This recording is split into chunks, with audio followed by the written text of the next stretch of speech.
Pinakabagong Honda Click 125 Special Edition 2025 model. Silipin natin ngayong araw. Tara!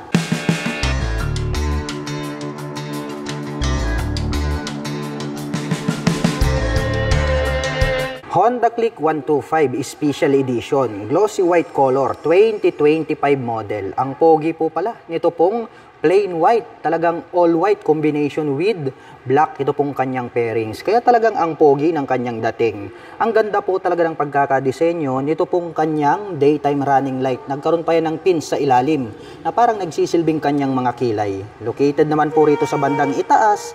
Ito pong kanyang LED na turn signals. At pag ating sinilip, ito pong kanyang main light, nahahati po yan sa dalawa. Nandyan po yung kanyang high beam and low beam. Naka full LED na po ang kanyang lighting system. Naka M-shape po yan dito sa bandang gitna. Nakaterno po yan dito po sa kanyang handlebar cover. Combination naman po ng black at white. At may nakalagay naman po rito na Honda decal. Mapunta naman po tayo rito po sa kanyang front suspension. Naka-telescopic fork na black color. At ito po ay gumagamit ng single rotor disc brake na flower design with single pot caliper na black color. Tokiko po yung kanyang brand. At ito po ay naka-cast wheel na matte brown color. So ito pong special edition, naka-matte brown po pala. Ito pong kanyang cast wheel. At equip po ito ng combi brake system para po sa kanyang braking system. At ang sukat naman po ng kanyang gulong rito sa harapan ay mayroong sukat na 90 by 90-14. Mapunta naman po tayo rito sa kanyang side profile. May nakalagay po pala rito na Honda decal and then nagkaroon po siya rito ng windlet na black color. Silipin po natin ito pong kanyang fully digital meter panel display. Mayroon po siya ritong 2 button selector, tas nagkaroon po siya rito ng Honda badge. At pagdating naman po sa kanyang mga button selectors, mayroon po itong high beam and low beam, horn at ang kanyang turn signal selector. Habang dito naman po sa kabila, ang makikita lang po natin dito ay yung kanyang electric starter. At equip na po pala ito ng park brake lock. At ang gagandahan po niyan ay magagamit po natin yan pagdating po sa mga parking situation na uphill and then downhill. Dahil maglalak po yung ating gulong rito sa likuran, hindi po magi-slide pataas or pababa. Ito pong ating scooter. Yun ang kagandahan ng park brake lock. At pagdating naman po rito sa kanyang ignition, ito po ay gumagamit ng mechanical key. Mayroon na rin po siyang shutter lock key for safety purposes. Included na rin po dito yung kanyang set button. At mayroon po itong 2 front pocket. Dito po sa kanan, open po ito. Mababaw, pwedeng paglagyan ng coins. Habang dito naman po sa kabila, mayroon po siyang door. At mas malalim po ito. Pwede po tayong maglagay dyan ng mobile phones. At bukod dyan, mayroon na rin po siyang integrated na USB Type-A port. So gagamit na lang po kayo ng cable, pwede na po kayong mag-recharge ng inyong mga mobile phones. At mayroon din po siyang integrated na utility hook dito sa gitna. At ang isa sa mga nagustuhan ko dito sa mga scooter ay ito pong kanilang mga floorboard dahil talagang maluluwag at kapaki-pakinabang. Mayroon naman po itong plastic cover on top na anti-slip. At ito pong kanyang upuan, malapad din. Simple lang naman po itong kanyang set cover, black color po siya. At ang atin pong pinakabagong Honda Click 125 2025 model ay meron po itong 769mm na seat height.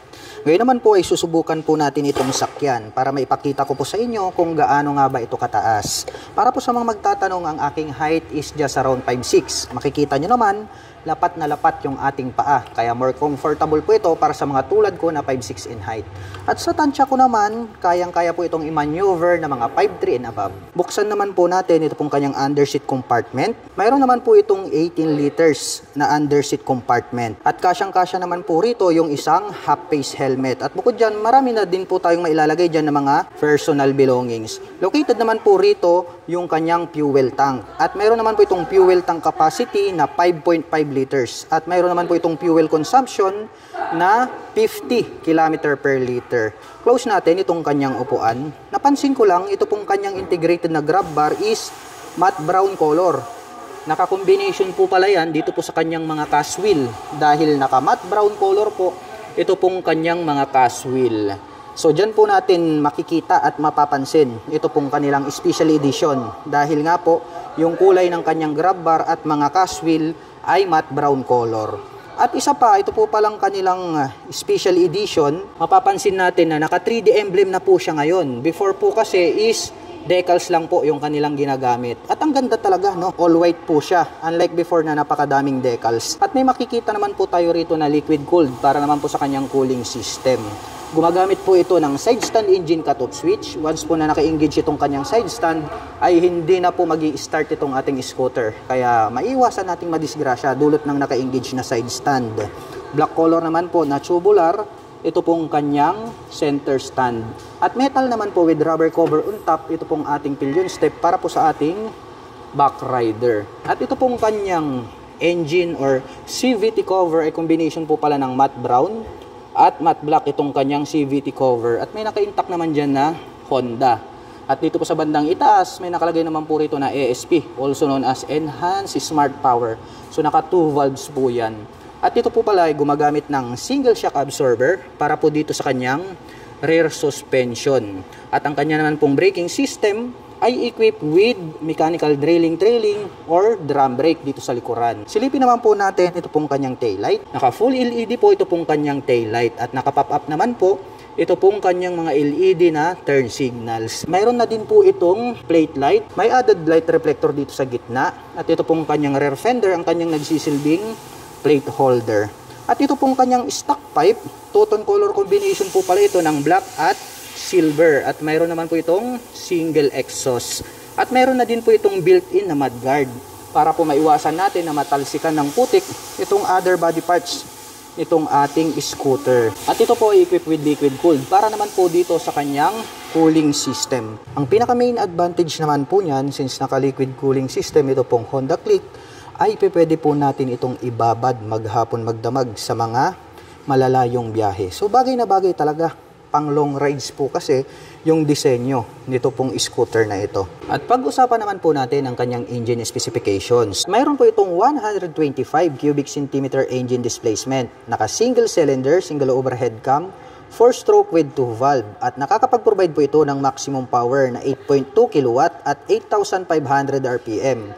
Habang nakakapagbigay naman po ito ng maximum torque na 10.8 Nm at 5,000 RPM. At mayroon po itong seat height na 769 mm, may ground clearance na 131 mm, may wheelbase na 1,280 mm, at mayroon naman po itong kabuuang bigat na 112 kg. At ang presyo po ng Honda Click 125 Special Edition ay nagkakahalaga po ito ng 83,900 pesos. At kung gusto mo naman pong kumuha ng hulugan ay kailangan mo pong mag-down payment ng 5,800 pesos. At mayroon naman po itong 4,520 pesos sa loob po yan ng 3 taon. At para naman po sa mga nakapanood ng video na ito at interesado pong maglabas ng Honda Click 125 Special Edition ay maaari nyo po silang puntahan at bisitahin. Dito lamang po yan sa Honda Wing Shop, San Fabian, Pangasinan Branch.